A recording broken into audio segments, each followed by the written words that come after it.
रसोई में क्यों घुसी रहती है? जा, रोटी मैं बना लूंगी। नहीं नहीं माँ जी, आप बैठिए, बस सारा खाना बन ही गया है। श्वेता को बोल देती हूँ, वो खाना लगा देगी सबका। सॉरी भाभी, मेरे पास वक्त नहीं है। माँ, मुझे पैसे देना, पार्लर जाना है। हाँ हाँ चली जाना, भाभी को भी ले जाना।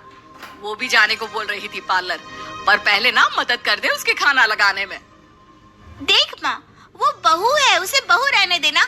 इतना सर पर मत चढ़ा भाभी को। श्वेता, ज्यादा मत बोला कर। बहू और बेटी में कोई फर्क नहीं होता है। जा जाकर काम कर। ननद को माँ का भाभी से इस तरह प्यार करना बिल्कुल अच्छा नहीं लगता। वो बार बार किसी न किसी तरह माँ को भाभी के खिलाफ भड़काती रहती, लेकिन कोई फायदा ना होता। एक रोज, अरे बेटे किशन, जा बहू को कहीं घुमा कर ला। सारा दिन घर में काम करती रहती है। हाँ हाँ माँ, हम लोग जा रहे हैं ना गोवा। अच्छा जी, भाभी ने तो हमें बताया भी नहीं। वैसे तो सारी पंचायत करती है, ये गोवा वाली बात क्यों छुपा गई हमसे? अरे क्योंकि उसे खुद नहीं पता था बहन। मुझे टिकट सस्ती मिल रही थी तो मैंने बुक कर दिया। हाँ शिखा, पैकिंग कर ले, संडे हम जा रहे हैं गोवा। दोपहर में शिखा पैकिंग कर रही थी कि सास आ जाती है। ये क्या बहू, साड़ियाँ? अरे गोवा जा रही है घूमने या फिर शादी में मायके हैं? माँ जी, ऐसा कुछ है ही नहीं, समझ में नहीं आ रहा क्या रखूं कपड़े में। अरे तेरी और श्वेता की साइज तो एक ही है, उसके कुछ मॉडर्न कपड़े ले ले, आकर लौटा देना। हाँ माँ जी, ये ठीक रहेगा। शिखा श्वेता के पास जाती है और उससे कपड़े मांगती है। ना जी ना, मैं अपने कपड़े ना दूं, वैसे भी फैल जाएंगे मेरे कपड़े, बहुत महंगे वाले हैं। शिखा मुंह लटकाकर कमरे में आ जाती है तो सास कहती है, चल तैयार हो जा, तुझे मैं शॉपिंग करा कर लाती हूँ गोवा की। बस फिर क्या था, सास बहू निकल जाते हैं मार्केट और एक से बढ़कर एक ड्रेस खरीद कर घर आते हैं। पहले बता देती कि नए कपड़े दिलाने वाली है भाभी को, तो मैं अपने ही दे देती ना भाभी को, मुझे दिला देती नए कपड़े। देख श्वेता, परिवार का मतलब सबके साथ रहना होता है, ना कि सिर्फ अपना सोचना। वैसे भी तुझे अच्छे संस्कार सीखने चाहिए। और रही बात कपड़ों की, तो शिखा, आज से घर पर भी तू मॉडर्न कपड़े ही पहनेगी। कोई जरूरत नहीं है ये साड़ी वाड़ी लपेटने की। अब क्या था, घर पर श्वेता और शिखा एक जैसे रहते। एक बार पड़ोसन आती है। अरे बेटा, अपनी माँ को तो बुलाना जरा, बात करनी है। शिखा सास को बताती है और रसोई में चली जाती है। ये आपकी बेटी बहुत बड़ी हो गई है, इसके लिए एक रिश्ता है, कहो तो बता दूं। ये बेटी नहीं बहू है, घर में सब एक जैसा ही रहता है। वैसे मेरी बेटी भी बड़ी हो गई है, कोई रिश्ता हो तो जरूर बताना। पड़ोसन रिश्ता लेकर उन लोगों के घर आती है। तब श्वेता की होने वाली सास कहती है, तो ये घर है, कितने मंजिल का है? और ये बहू ने आपकी क्या पहन रखा है, जीन्स टॉप? अरे भाई, साड़ी वाड़ी नहीं है क्या इसके पास? देखिए, सर्दी है तो साड़ी में बहू कैसे मैनेज करती, वैसे पहनती है साड़ी भी। देखिए, हम लोग ठहरे पैसे वाले लोग, कोई कमी नहीं है हम लोगों के पास पैसों की, बहुत पैसे हैं, जमीन, नौकर चाकर, कार, सब कुछ है, लेकिन घर में संस्कारी बहू चाहिए, समझ रही है ना आप? सास कुछ कहती कि श्वेता बोल पड़ती है, हाय रे, नौकर चाकर से लेकर जमीन, कार, पैसा, हाँ, मुझे रिश्ता मंजूर है मुझे। अरे रुक जा श्वेता, मैं बात कर रही हूँ ना। देखिए, हम लोगों के घर इतनी आजादी नहीं मिलेगी। अरे हाँ कर देना माँ, हाँ कर दे जल्दी से। सास क्या करती, बेटी की शादी ऐसे घर में कर देती है जहाँ ना उनके विचार मिलते हैं और ना ही आचार।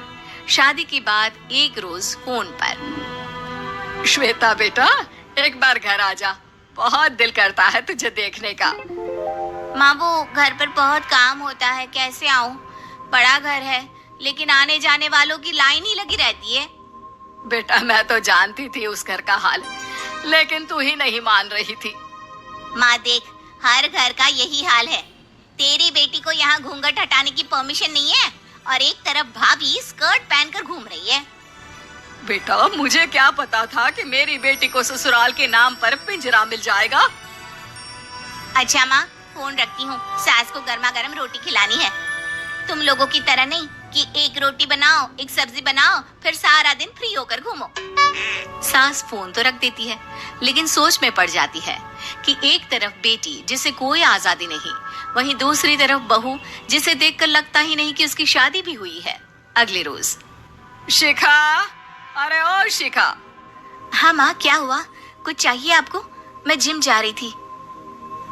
जिम के कपड़ों में बहू को देखकर सास को घूंघट में अपनी बेटी का ख्याल आता है। देख बहू, घर में बहू की तरह रहा कर। इतने टाइट कपड़े पहनकर जिम जाना पसंद नहीं मुझे। जा जाकर रोटी बना। रोटी? माँ अभी तो शाम के 6 बजे हैं, इस वक्त रोटी? अब क्या मेरे खाने पीने पर भी पहरा है? अरे जब मर्जी तब मैं अपने घर में खा भी नहीं सकती क्या? बहू को अजीब लगता है। वो समझ नहीं पाती कि जो सास कल तक इतनी सपोर्टिव थी, उन्हें अचानक से क्या हो गया। वो किचन में जाती है, गरम रोटी के साथ 2 तरह की सब्जी, रायता, सलाद सब लेकर सास के पास आती है। माँ जी, खाना। इतना सारा खाना? राक्षस समझा है क्या मुझे? रोटी मांगी थी मैंने गर्मा गर्म बस। पर माँ जी, रोटी खाती किससे आप? सब्जी तो बनानी थी ना। अरे भूख मर गई मेरी तेरी बहस से। जा जाकर काम कर, अंदर पूरी रसोई साफ कर। बहू अंदर चली जाती है। थोड़ी देर में श्वेता घर आती है। अरे शिखा, जल्दी से चाय ला, पकवान बना, मेरी बेटी आई है। अरे नहीं नहीं माँ, ड्राइवर बाहर खड़ा है। मैं तो घर का कोई सामान खरीदने के बहाने यहाँ आ गई हूँ, मुझे जाना होगा। अरे बेटा, पर कितने दिनों बाद देख रही हूँ तुझे। रहने आ जाना 2-4 दिन के लिए। आ जाऊंगी माँ, जब मेरी सास मरेगी तब। मैं तो रोज मन्नत मानती हूँ कि मेरी सास मर जाए तो अच्छा है।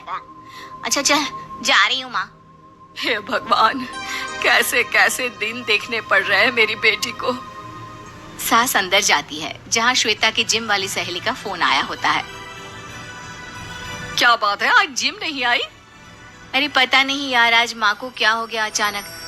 पर खैर कोई नहीं, लगता नहीं कि मैं अब जिम आ पाऊंगी।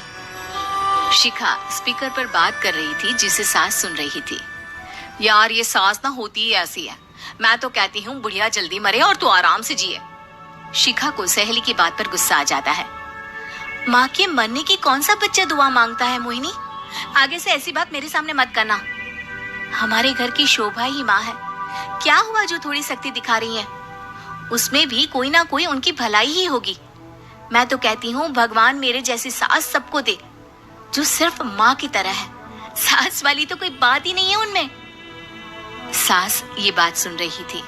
उनकी आंख में आंसू आ जाते हैं कि क्यों वो बेटी की किस्मत में बहू को भी भागीदार बना रही थी। शिखा, अरे ओ शिखा, क्या हो गया? जिम नहीं